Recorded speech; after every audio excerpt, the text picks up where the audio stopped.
Hello, today is January the 18th. Hello, and welcome to another episode of Two Grey Beards.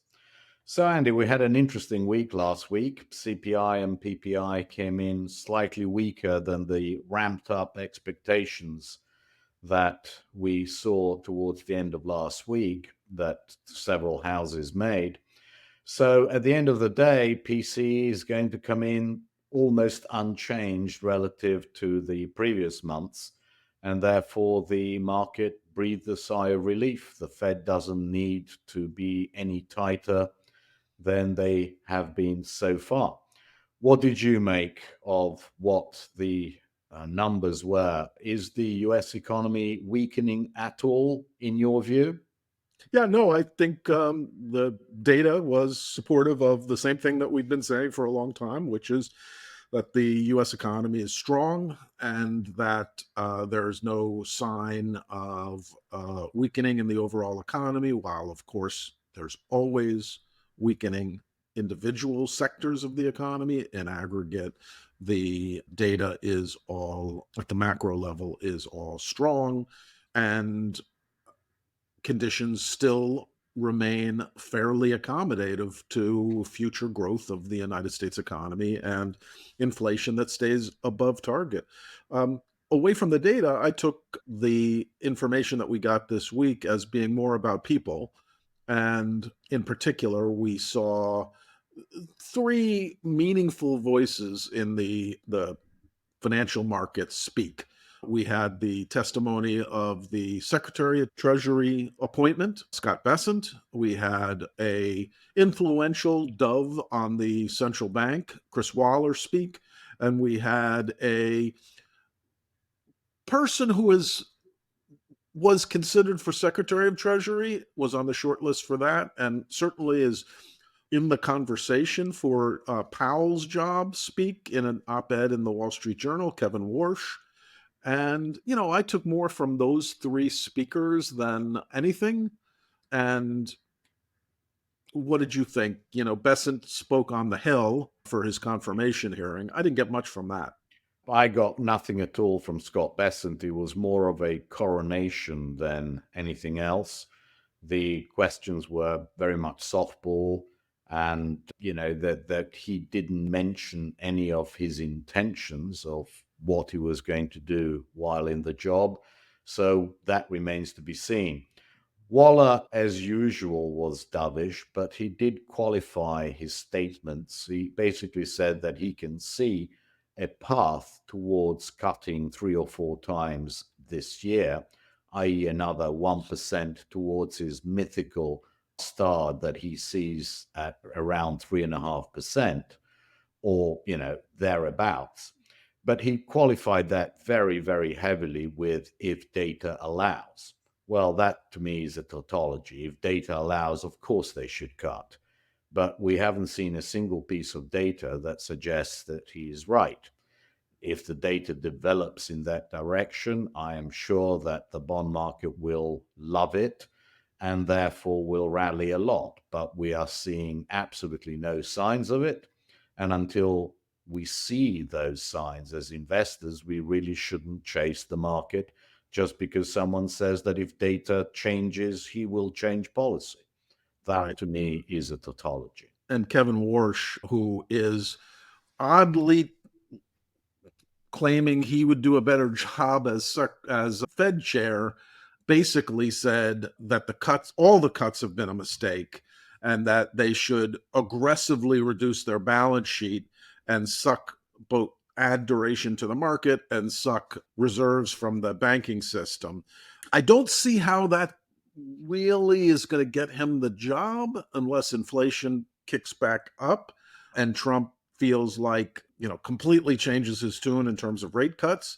So I don't think that's interesting, but he did make those statements. Coming back to Bessent, there were two little things that I noticed. Well, one big thing: tax cuts are coming. Well, let me rephrase that. The TCJA cuts in 2017 are being maintained. There is that, I thought that Senator Warnock, led him down an interesting path where he said, do you think tax cuts for people who make over 400,000 should happen? And he said yes. And then Warnock moved him up to 1 million, and he said yes. And then Warnock moved him up to 1 billion, and he said yes. He was just not playing ball. He wants the tax cuts for the rich and for corporations to stay in place, and made by the way, a totally reasonable point that if the tax cuts were allowed to lapse, which is really the only option, it's not like new tax cuts. These are just existing tax cuts that stay in place, but that has to be voted on, or else they sunset, they fall off. The fiscal cliff associated with the government all of a sudden, and the budget deficit reduction, by the way, but the fiscal cliff of massive tax inflows that would have to be paid from the private sector to from the private sector to the government would be a massive anti-growth pulse. So when I and that was the dominant theme for everything. Tariffs really didn't get discussed much, though they were mentioned, and we'll see what the tariff policy is. But those are really the areas that were mentioned. Nothing about the debt ceiling, the debt limit, except to say it obviously has to be raised, and nothing about terming out the debt. What the one little thing which really confused me, and I'll be interested to see how it develops, is he was asked about, in the context of the social entitlement, Social Security, Medicare, Medicaid, Medicare, et cetera, whether a sovereign wealth fund would be a good idea for the country, in which the country, the government, invests in assets, presumably stocks, but maybe crypto, maybe something else. Now they'd have to fund it with issuing debt or printing currency, so that has a different thing. But that didn't get the negatives didn't get brought up. Besant said he was excited about discussing that idea, which blew me away, to be honest, because it's just awful policy. But that's one that I thought was interesting. Again, these are all things that we know nothing about at the moment. Let's wait and see and judge the consequences when something gets announced. There's very little that we can do to anticipate the complete unknown. I think on Monday, you are likely to get a whole load of executive orders from Trump, and we have absolutely no idea how many there will be, what they will address, what he will address first, and what can we do until we have seen it and we have decided what the economic effect will be. We've been saying for quite some time that we would like to see the market reach a certain level of real rates, at which point we would know what we want to do, i.e., invest much more heavily in bonds. We are not there. And all we can do is see what the result of the announced policies might be. Before he announces the policies, I feel very uncomfortable with changing any of our allocations, because that would be just guessing, and we shouldn't be doing that. What policy has he announced that would be really beneficial for the bond market? I don't see any that he has announced where he wants to aggressively cut the budget deficit. I think the bond market cares most about the size of the budget deficit and how it's going to be managed. Now, that's going to be Bessent's job, and somebody who is a cynic might say that he actually got Bessent into the job simply because he doesn't intend on cutting the budget deficit, and thinks that a market professional who's respected by the bond market might be able to manage the bond market's disappointment better than anyone else. Maybe. But the bond market will be disappointed if all he talks about is cuts, tax cuts, and nothing to balance that increase in the budget deficit with decreases elsewhere. I don't know how you feel, but I certainly haven't heard anything from Trump and don't expect anything on Monday that is going to decrease the budget deficit or slow down growth.